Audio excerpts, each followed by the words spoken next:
Përshëndetje të gjithëve, jam Burimi, një gazetar kines që freshi. Në vendet balkanike dita shpesh nis me një kafe. Mirëmëngjesi tek cepi i rrugës dhe bisedat me miqt zakonisht ndodhin në një kafene. Sot jam në provincën Yunnan të Kinës Jugosllave. Le të shohim së bashku kur një i ri nga Maqedonia e Veriut që do kafen vjen në Yunnan këtë krahin abrozuese të kafes, si e shndron një frigjon kafeje në një mënyrë jetese?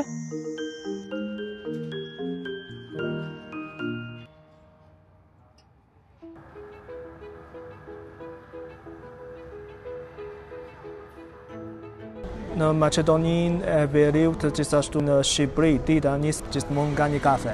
Çfarë do të thotë kafe për ty? Çka do të thotë karburanti për një makinë edhe kafja për ne shqiptarët është e njëjtë.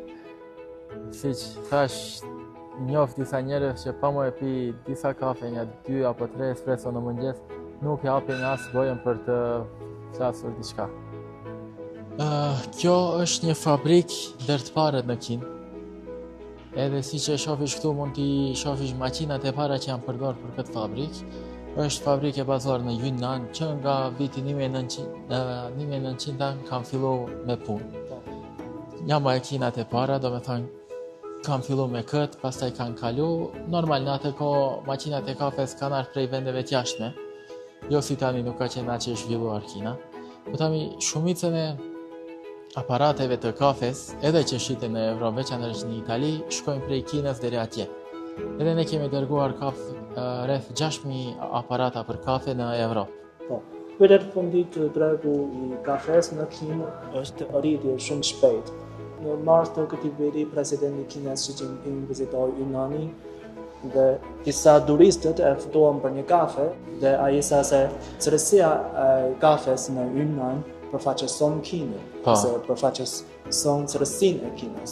Si mendon për kokra të Yunnanit? Në atë kohë kur erdhi presidenti Xi Jinping isha në Kunming në Yunnan dhe pashtu e pash që tha Yunnan kafe di zëha. Kështu që pas asaj ende më shumë njerëz shprehen interesim ndaj kokrave të kafes të Yunnanit. Po ama edhe para asaj kokrat e kafes edhe kësaj fabrikës edhe shumë fabrikave tjera këtu shiten në mbar Kinën dhe në mbar botën. Dhe me të vërtet mund të them rritet vetëm një lloj i kafes që quhet arabika, ama është lloji më i mirë, cilësia më e mirë, dhe kështu që shet në mbar botën.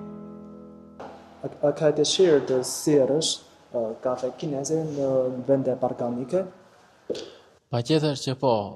Vitin 2024 morëm një hap të tillë, u interesuam shumë dhe ajo ishte një proces shumë interesant për mua, sepse shkova deri në vendet më të thella të them të Yunnanit për ta kërkuar cilësinë më mirë të kafes.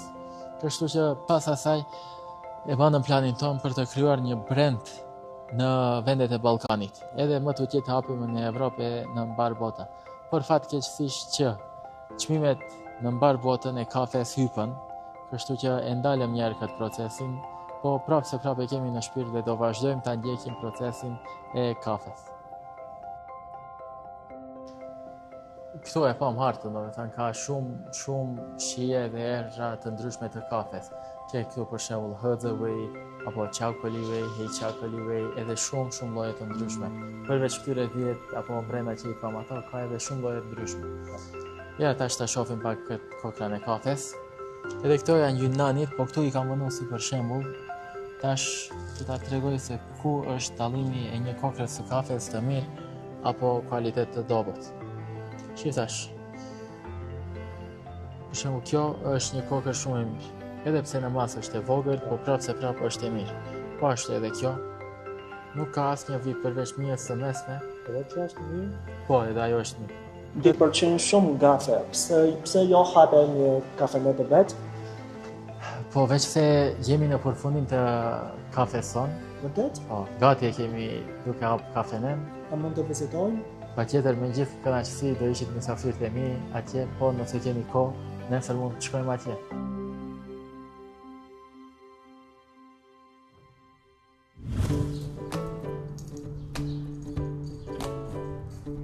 Ka Ndier jam shumë kurios të di, po jeton në Kunming, po pse vendos të hapësh një kafene në këtë qytet? Burim, Qyqingu është vendi ku ka rjedhur historia e provincës së Yunanit. Këtu ka filluar e gjitha dhe ka një histori shumë të lashtë.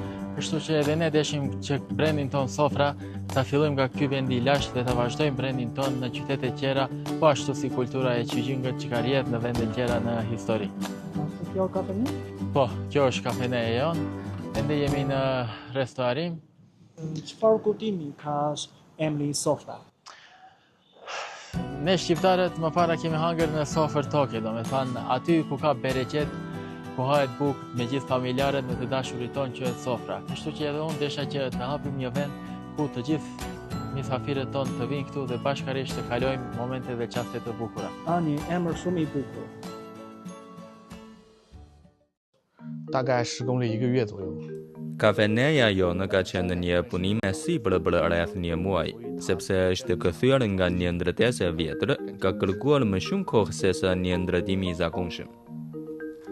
Po, së pari të fillojmë nga rruga që gjendet kafeneja, gjendet në qytetin e vjetër të Qyqingut. Do me thënë është shumë rekreative një vend, edhe pse zgjodhëm këtë vend është sepse të rinj tani më kthehen në ato vendet e më parshme, jo në ato vendet e zakonshme që janë mësuar tani. Edhe ne kështu që nga na u dha kjo mundësia e hapëm kafenen tonë këtu. Po ashtu edhe kemi një hapësirë shumë të madhe, 300 deri 400 metër katror.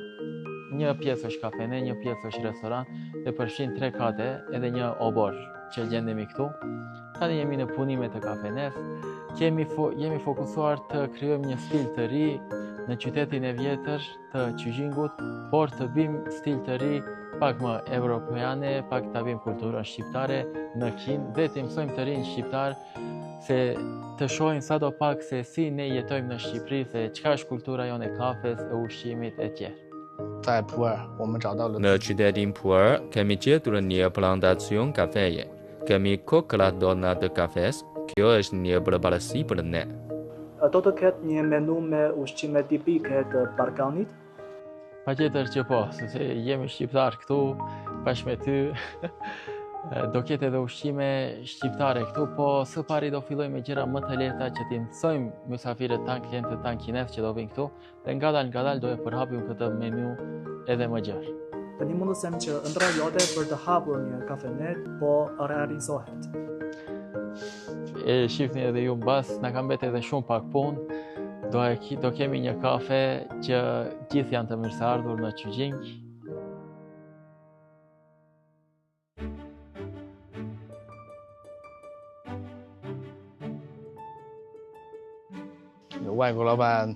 Ka dilin na ofron ide dhe mendime të reja, duke na frymëzuar me koncepte të reja. E vlerësoj shumë atë. 在一些 idea 上，它能给我们一些冲击，我觉得这个是非常好的。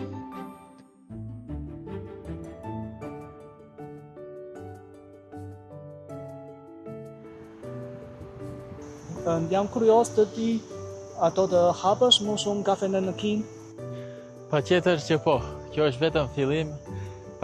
Para disa ditëve më kontaktuan në Kunming, janë duke planifikuar të hapi një kafene disa shok atje dhe thanë që mund të përdorin edhe eksperiencën time për hapje të kafenes, edhe si një qytetar evropian atje, mund të shpërndajnë djenin eksperiencën tim dhe të bashkëpunojmë me ta.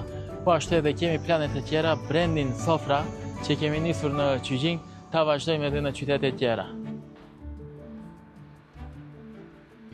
Të dashur miq, ka deri sot se ai I kushton rëndësi çdo hapi të kafes.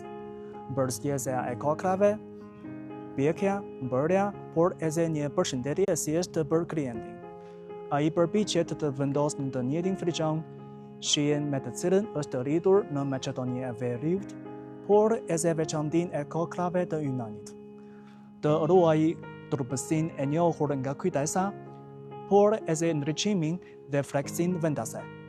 Për të, kafeja nuk është thjesht një pije, por edhe një mënyrë komunikimi, të tregosh vendrindje dhe njëkohësisht të njohësh Yunanin. Jam Burimi, një gazetar kines që flet shqip. Për historitë e shumë shqiptarëve të tjerë në Kinë, ju ftoj të më ndiqni në YouTube dhe Instagram në kanalin Burimi nga Kina. Të të ndaj më shumë rrëfime së bashku. Faleminderit që qëndruat me mua, shihemi herën tjetër.